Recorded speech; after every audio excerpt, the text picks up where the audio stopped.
The Townshend Acts are the next in a series of very bad decisions by the Parliament and King George III to try and get money from the colonies. They taxed paper, they taxed lead, they taxed paint, and they taxed sugar, and they taxed tea. Sorry, it took a second for me to recall that from my memory. Um,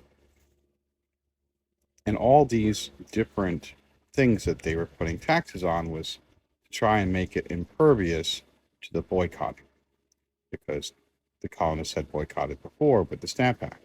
So by having multiple things that they were going to put taxes on it, they thought that was going to solve the problem. The colonists just boycotted British goods again.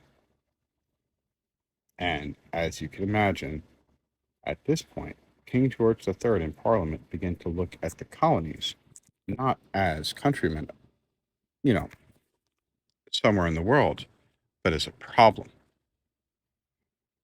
And he had no idea how much of a problem they were. And he began to talk to them and treat them like a parent would treat a petulant child.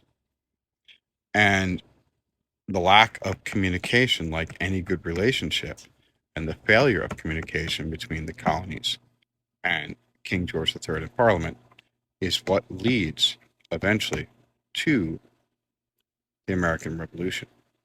But the Townshend Acts, again, affect all colonists. And again, it's that feeling of oppression. It's the feeling of tyranny.